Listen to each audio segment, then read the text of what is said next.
Hey, how's it going guys, Chris here, and with the release of Battlefield 1, I think it's just about time for me to kick off a brand new set of guides. There's loads of new weapons and stuff in the game that I just can't wait to check out, and it's a very exciting time for Battlefield fans, because the game's freaking awesome.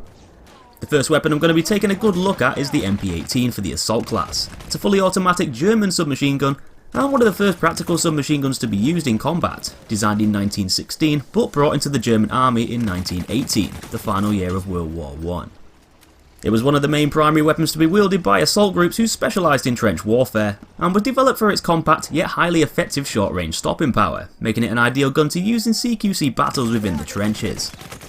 Early prototypes were tested with double-row box magazines holding 20 rounds, though the German army insisted on developing a 32-round snail drum magazine instead, the same ones we can see being slotted into the gun's left side in the game. Even though this advancement meant that the MP18 could fire more bullets, it created problems for the wielder. It was awkward to carry and difficult to reload effectively on the go, often making the gun a bit unreliable in some combat scenarios. Production of the weapon ended fairly early in 1920, though its design became an inspiration for many other future submachine guns over the following years, through World War II and beyond. So in Battlefield 1, the MP18 can be used on assault loadouts straight from the word go. It's one of the first weapons you'll be able to get your hands on as soon as you hop into multiplayer, and doesn't require a specific rank or any war bonds to unlock. There's 3 MP18 variants, the Trench, which is the one that's unlocked from the start, along with the optical and experimental versions, which I'm going to go over in more detail later on in the video. Now, damage wise, the MP18's maximum is 23 up to 15 meters, where that damage drop off starts, dropping all the way up to 39 meters, where the minimum damage of 13.5 will be dealt. So this basically means that the gun will be able to kill someone in 5 to 8 bullets depending on range. With a fairly slow fire rate of just 550 RPM, the MP18 doesn't exactly fire at a blazing speed, and this sometimes means that you'll find yourself being outgunned by other faster firing guns like the Automatico M1918 in one-on-one gunfights. Though with that said, the MP18 generally has a lower, more controllable recoil pattern, with a vertical kick of 0.38 and a horizontal drift of 0.23. Plus it's also got a lower first shot multiplier too of just 2.1, making it a tad more effective for bursting shots. The recoil of the gun mainly pushes the weapon's fire upwards, though at longer ranges you might notice that the gun can be a bit inaccurate down to the MP18's random side-to-side bouncing, making it less effective at those further distances. If you're going to shoot at someone beyond close to medium range, I'd probably advise firing in shorter bursts to help get back on target as the gun starts to drift upwards. Though in most cases it's best to use the MP18 within its effective range at close and at medium distances. It's still quite deadly against enemies further away, but just remember that it'll not only take more bullets to kill, but quite a lot of your bullets are probably going to end up missing, and when you're going up against a sniper or a medic, you're probably not going to come out of that fight alive.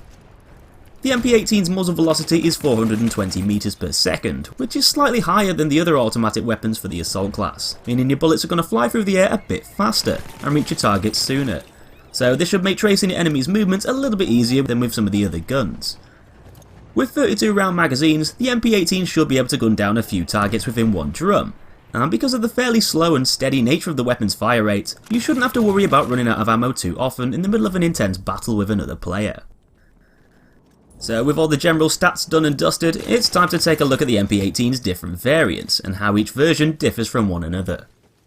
As for the MP18 Trench, this can be used as soon as you enter multiplayer, and straight off the bat, the Trench variant is much more geared up for being fired from the hip than the other two.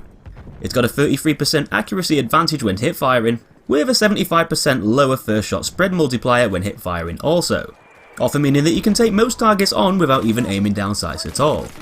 With that hip fire bonus being so reasonable, and with the MP18 being designed for shorter range battles, this can quite often be a really useful benefit. The MP18 Optical, however, is fitted with a lens sight unlike the Trench, and more suited for aiming down sights and using those added optics, as you're going to have 25% less spread and a much lower first shot spread multiplier when aiming down sights. So generally, the Optical variant is better suited for anyone who prefers to look down the scope and gun targets down that way. Now the MP18 Experimental is definitely the wild card of the bunch, as it does a few things slightly differently to the other two. It's also got the same lens as the optical version, but this one fires in a 3-round burst instead of full auto. It's also got a slightly different recoil pattern than the others, with a horizontal value of 0.16 instead of 0.23, meaning it's not going to jump from side to side quite as much, overall improving your aimed accuracy by reducing that recoil. It's also going to be a tad more controllable when standing still and aiming down sights too, with a slightly lower spread than the other variants when not moving. The burst firing nature of the MP18 experimental might put a few people off, but it does have a more accurate recoil pattern and works slightly better when in a stationary position. So in conclusion, the MP18 is a slow and steady weapon that's best used in closer to medium range engagements. It's going to take around about 5 to 8 bullets to kill most enemies, and sometimes that rate of fire can seem a bit sluggish when compared to some of the other guns.